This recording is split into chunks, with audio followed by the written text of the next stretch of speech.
कृति, आज जो आपसे मदद लेनी है और आज जो चीजें समझनी है उसमें ये समझना है कि ये जो सेमीकंडक्टर इंडस्ट्री है इसमें वेयर डज इंडिया स्टैंड। पता ये चला था कि Indian prime minister Narendra Modi जो है वो कोई बड़ा जो है वो बिजनेस करने जा रहे हैं, कुछ सेमीकंडक्टर की जो हब है, प्रोडक्शन हब इंडिया में खोलने जा रहे हैं।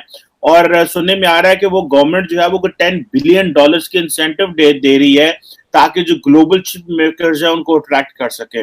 आप इस हवाले से क्या जानती हैं और आपने यहाँ पे कोई काम किया है, कोई अमेरिकन कंपनीज को किसी इंडियन कंपनी से कनेक्ट करने में, लिंक करने में? क्योंकि आपका काफी ज्यादा काम जो है वो रिसर्च में और इस तरह की कनेक्शंस में रहता है। जी कृति। तो बिल्कुल, अभी आपने सुना होगा दिसंबर की ही बात है जब PLI, जिसे हम कहते हैं प्रोडक्शन लिंक्ड इंसेंटिव्स, वो सेमीकंडक्टर और चिप्स में भी लाए गए।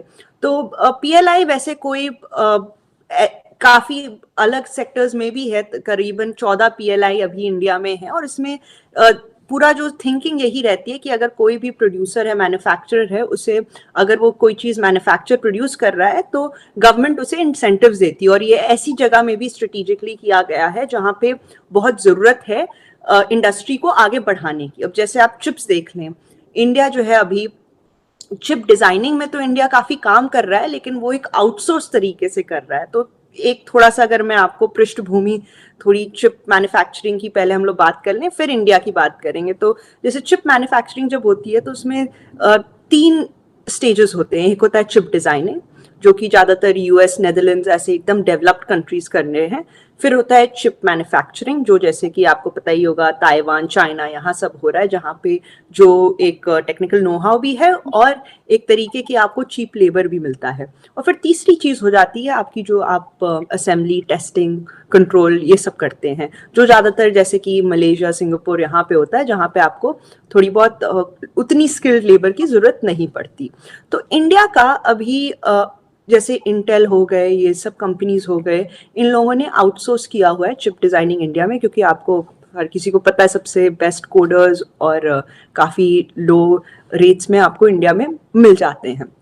लेकिन दरअसल दिक्कत क्या है कि ये इंडस्ट्री बहुत नेसेंट है अभी, और मैन्युफैक्चरिंग के लिए इंडिया पूरा का पूरा इंपोर्ट्स पे ही निर्भर करता है। तो अगर आप 2020 का ही आंकड़े देख लें तो करीब $15 बिलियन तक इंडिया ने इंपोर्ट किया है। तो इसमें अब कई चीजें हैं, हम सबको पता है ज्यादातर जैसे कि सप्लाई चेन्स की जो लिंकेजेस चाइना से हैं, उससे वैसे ही सारी कंट्रीज हटाना चाहती हैं, इतना वो लोग निर्भर नहीं रहना चाहते चाइना में। बाकी बहुत सप्लाई चेन शॉक्स आए हैं। तो जैसे जापान में कंपनी है, उनके यहाँ आग लग गई तो एक वो हो गया। ताइवान में जो है ड्राउट पड़ गया था, तो फिर जो अल्ट्रा प्योर वाटर की बहुत ज़रूरत होती है चिप मैन्युफैक्चरिंग में, उसकी किल्लत पड़ गई।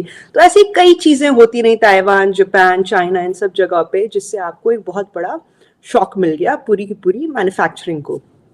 तो इंडिया में उन लोगों ने कई चीज़ें हैं, एक तो कि वो लोग अपना इम्पोर्ट बिल कम लाना चाहते हैं, दूसरा कि आप इतना निर्भर ना रहें, क्योंकि जैसे कि अभी 6 महीने 8 महीने लग रहे हैं आपको गाड़ी या किसी चीज़ को लेने में पूरे पूरे वर्ल्ड में, ये आप चीज़ों को जो है कम कर सकें। और इंडिया जो है एक तरीके से यहाँ पे भी पहुँचना चाहता है कि अगर चाइना सप्लाई चेन शिफ्ट हो रही हैं और चाइना से अलग जा रही हैं, तो वो कहीं और ना जाके, जैसे अभी बहुत कंपटीशन है वियतनाम और इंडोनेशिया से, वो इंडिया में आए। तो एक तरीके से इस PLI को इसीलिए सोच समझ के किया गया है कि एक तो चिप मैन्युफैक्चरिंग को बढ़ावा दिया जाए कंट्री में, इंपोर्ट बिल कम किया जाए, और जैसे कि जो भी आपके कंपोनेंट्स हैं, चीज़ें हैं, ये सस्ती हों। क्योंकि अभी आप कुछ साल बाद आपका जैसे गाड़ी है, उसका आधा का आधा कॉस्ट ही आपका चिप पे रहेगा। और अगर आप इंपोर्ट कर रहे हैं सब चीज़ें, तो आपको भी मतलब टाइम तो लगेगा मैन्युफैक्चरिंग में भी, और ये भी, इसमें भी आपको कॉस्ट भी ज़्यादा रहेंगे। तो अभी गवर्नमेंट ने कहा है कि यदि कोई भी अगर मैन्युफैक्चरिंग प्लांट डालता है, जैसे आप फैब्रिकेशन फाउंड्रीज कहते हैं चिप्स के लिए, तो उसमें 50% आधा हिस्सा जो है गवर्नमेंट कवर करेगी। और ये 10 बिलियन तक 6 साल का इन लोगों ने बोला है, और आगे कह रहे हैं कि आगे भी और इसे एक्सटेंड कर सकते हैं। और साथ में यदि कोई सॉफ्ट लोन्स या फिर कोई लैंड वगैरह चाहिए होगी तो उसमें भी हेल्प करेंगे। मेरे ख्याल से ये एक पहला कदम अच्छा है, लेकिन और भी बहुत कुछ करने की ज़रूरत है। क्योंकि यदि आप देखें तो एक फाउंड्री सेटअप करने में ही आपको 10 बिलियन लग जाते हैं।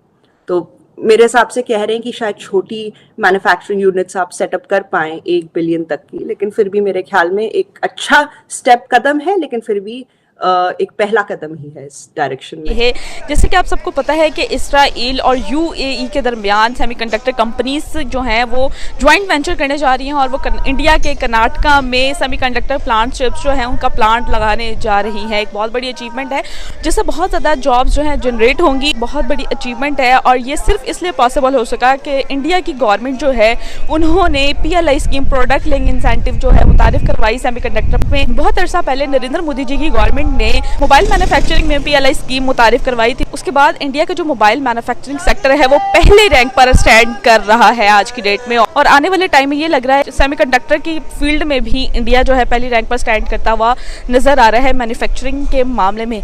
आइए अवाम की जानिब बढ़ते हैं और इस अचीवमेंट पर पाकिस्तानी अवाम की जानिब बढ़कर उनसे राय जानते हैं। तो कि UAE और इसराइल की कंपनी जो है सेमीकंडक्टर की जो कंपनीज हैं आपस में ज्वाइंट वेंचर कर रही हैं और वो प्लांट शिफ्ट कर रही हैं इंडिया के कर्नाटका में। इस हवाले से क्या कहना चाहेंगे कि सेमीकंडक्टर चिप्स का जो प्लांट है वो इंडिया के कर्नाटका में लगने जा रहा है, क्या कहेंगे? अच्छा, first of all this is no amazement, no wonderment. India में माशाल्लाह मुझे पता है बुरा लगने वाला कुछ लोगों को, बट स्टिल जहाँ पे तारीफ़ करनी चाहिए, अप्रिशिएट करना चाहिए, वहाँ पे करना चाहिए। बहुत तेज़ी से माशाल्लाह इंडिया प्रोग्रेस कर रहा है एंड नो वंडर के ये जो भी आपने मेंशन किया है इनकी सॉरी क्या मेंशन किया था आपने मेरे माइंड? ज्वाइंट वेंचर सेमीकंडक्टर का ये जो वेंचर होने जा रहा है, मतलब ये भी अब इंडिया में कर्नाटका में आपने राइट मेंशन किया है, तो it's no wonder India deserve करता है। इंडिया की मार्केट बहुत अच्छी है और इंडिया ने ये चीज़ अचीव करने के लिए आज जिस पॉइंट पे वो हैं, इतनी अचीवमेंट जहाँ पे हुई है, इतनी प्रोग्रेस जो हुई है वो इन्होंने डिज़र्व करते थे, उन्होंने मेहनत की है। एक रात में कुछ भी नहीं हो जाता। देखिए अब पाकिस्तान के साथ अब इसको कंपेयर करके देख लो, हम पाकिस्तान अभी तक वहीं पे हैं, वो दिन ब दिन रात लगाकर काम कर रहे हैं। मोदी की गवर्नमेंट में ऐसा हो रहा है, हमें नज़र आ रहा है ईजिली कि उन्होंने कितनी बेटरमेंट की है, अपने मुल्क के लिए कितना ज़्यादा कुछ किया है। तो हम क्या है, हम इधर बैठ के लड़ रहे हैं एक दूसरे से, हमारी कुर्सी हमें दे दो, हमने यहाँ पे बैठना है। तो वो देखें कहाँ से कहाँ पहुँच गए हैं और हम देखो यहाँ से यहाँ रह गए। So it's an amazing opportunity for India as well, but this is no wonderment. वो ये डिज़र्व करते थे और फाइनली अगर इनको इस चीज़ का फल मिल रहा है तो I think this is no amazement, they deserve it man. बिल्कुल। Well, I think it's wrong. They should plant it here. Anything, give people opportunity first. In Pakistan, especially Pakistan, I think people are intelligent, they're educated, and they should trust their people. मेरा ख्याल है कि India जो है वो proactively he is providing more incentive, more benefits to the companies. They are giving the opportunity to invest and help them with the $10 billion. And although in Pakistan is not providing them much facilities, but I think they should, for the sake of the Pakistani young people, they should provide better opportunities to the foreign investors so that they can invest money over here, and bring these new technologies, and because if the semiconductors are produced in Pakistan, that will be exported to all over the world, and they will bring more revenue to the country, more foreign revenue, foreign exchange that Pakistan is struggling with, and they should provide, I think, much more facilities to the foreign investors, so that rather than the politicians fighting with each other, they should fight for the country and fight for the people, and bring all the big investors, big multinational companies to Pakistan. अच्छा शाहरुख, ये नरेंद्र मोदी की government और उनकी जो PLI scheme है, product link incentive की वजह से ये पॉसिबल हो सका है, जो सेमीकंडक्टर प्लांट्स के लिए उन्होंने मुंतखब किया था ये स्कीम। क्या कहना चाहेंगे आप उनकी स्कीम के हवाले से, और उनकी ये इस जो प्लांट उधर लग रहा है, इस सबका क्रेडिट किसको जा रहा है, और स्कीम के बारे में क्या कहेंगे? See first of all Narendra Modi की तरफ से ये one of the greatest achievement जिसको आप कह सकते हैं वो उनकी तरफ से हुई है, एंड नो वंडर इनका फर्स्ट ऑफ ऑल क्रेडिट जिनका आइडिया था, जिन्होंने अपनी गवर्नमेंट पे इसको इम्प्लीमेंट करवाने की कोशिश की, एंड फाइनली हमने सबने देख भी लिया कि वो करवा भी चुके हैं। तो नो वंडर ये सारे के सारे क्रेडिट मोदी जी को जाता है, उनके आगे से जो वर्कर्स वगैरह हैं और उसको जिस चीज़ मतलब सब ने मिल के इसको अचीव करने की कोशिश की है, इसको फाइनलाइज कर दिया है, तो ये क्रेडिट सारा उनको जाता है, नो डाउट, अनडाउटेडली।